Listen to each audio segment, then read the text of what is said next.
by Dr. Eric Mandel, Director of Middle East Political and Information Network.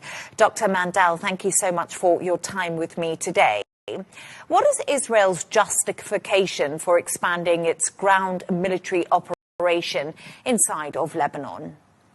Well, first of all, thank you for having me. So why is Israel increasing its strikes in Lebanon now? So at a superficial level, you could say that it's because Hezbollah, since the April 17th ceasefire, has fired more than 900 missiles and over 1,300 drones since during that time, many in civilian areas. But I think what's even more important is how this ties in with the Iran deal and really brilliant Persian negotiating.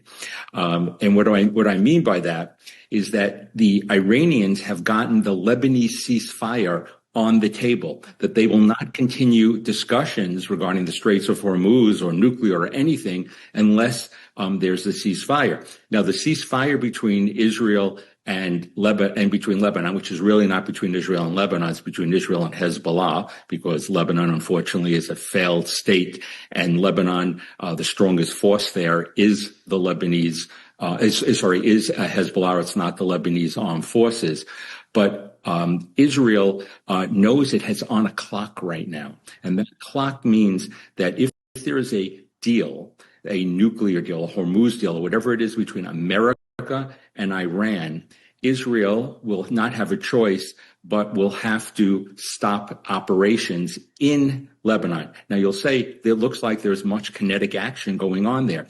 Actually, Israel's hands have been relatively tied since the ceasefire, and it's minimizing its offensive actions. Having said that, just in the last day or so, I see Israel taking more actions across what is called the yellow line, a buffer zone, if you will. And because they're doing that, it tells me that they are fearful that they're going to be told to stop permanently before they feel that Hezbollah has been degraded enough. And the Lebanese armed forces and the Lebanese government, in reality, want Israel to continue longer, because the weaker Hezbollah is, the more chance they have of taking over their country.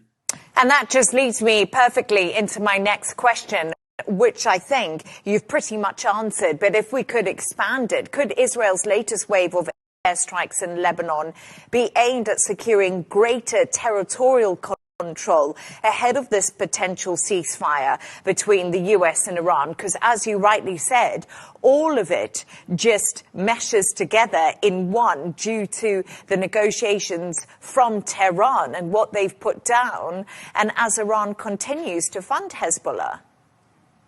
So if I was telling the Israeli government what to do, I would have told them, hey, you're going to eventually have to have a ceasefire. America, basically, President Trump is acting, if you will, as the Israeli prime minister, and Israel doesn't have full independent action. I would tell them, hey, go and take bigger territories in southern Lebanon, because you're going to have to concede things down the road.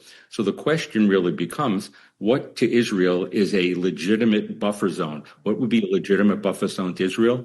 Well, it's protecting the 60 to 100,000 residents of northern Israel, the civilians who have been in harm's way for the last 2.5 years since Hezbollah joined the attack after October 7th.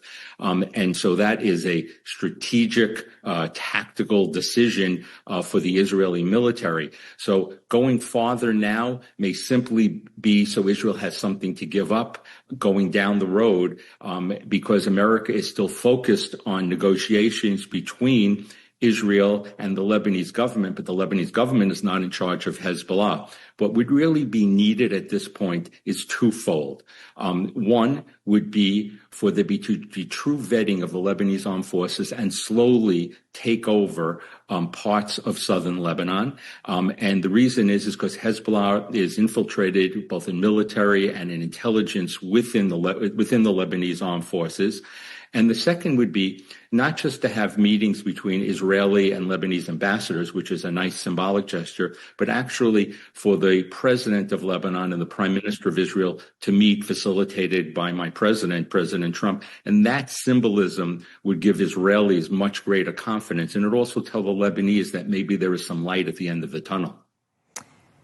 Did civilians return to southern Lebanon after the ceasefire with Israel came into effect? And could that explain the heavy casualties that were reported yesterday on Tuesday? Because according to the Lebanese Health Ministry, 31 people were killed in Israeli airstrikes yesterday and 40 others were injured. And you were just talking to me about Israel taking more territory ahead of a ceasefire or a negotiated agreement between Iran and the US. But what will this mean for civilians on the ground in Lebanon?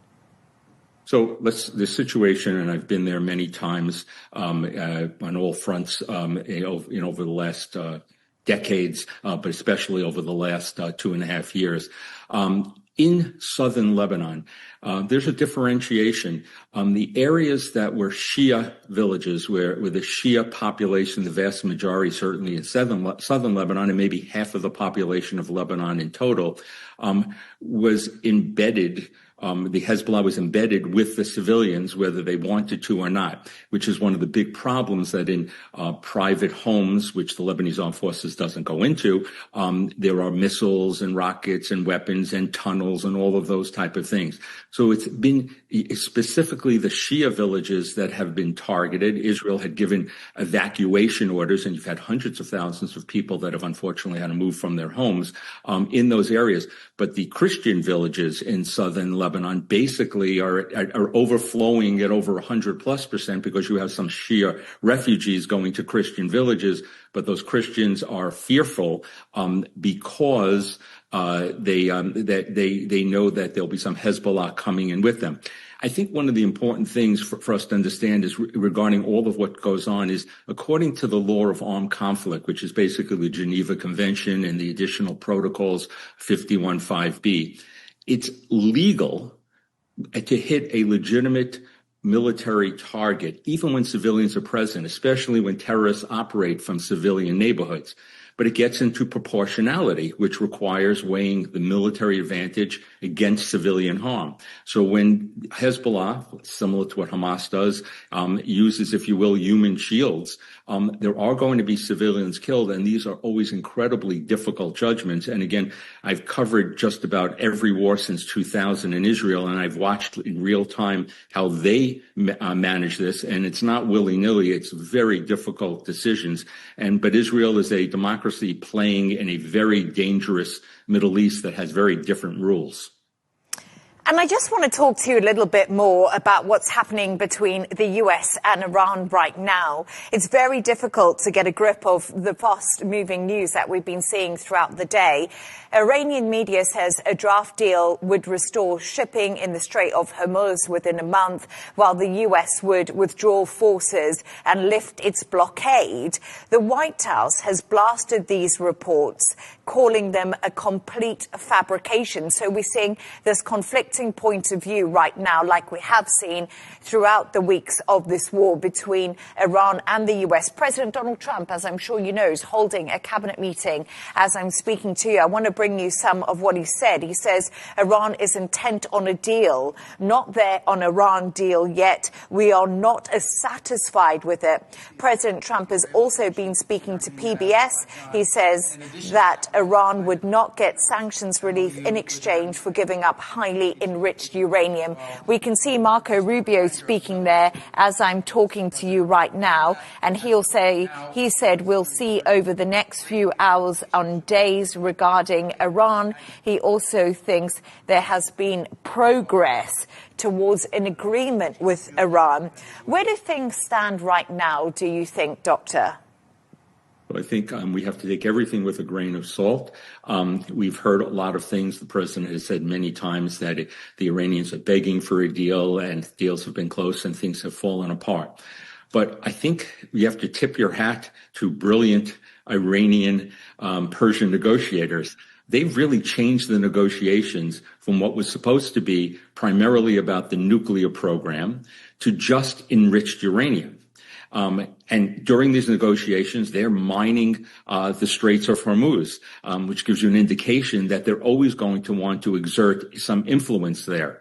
I think America, and this is under multiple administrations, we failed in negotiations, and our Achilles heel as we kind of project our values and our way we would handle things. And as an adversary on the other side, we have not ever done well with when the Shia adversary on the other side thinks differently and his logic is differently. We believe negotiations are better during ceasefires. That doesn't work in the Middle East. We believe it's better to avoid escalations. It's a sign of weakness in the Middle East. We have an impulse to offer concessions, which we expect reciprocity. That doesn't work.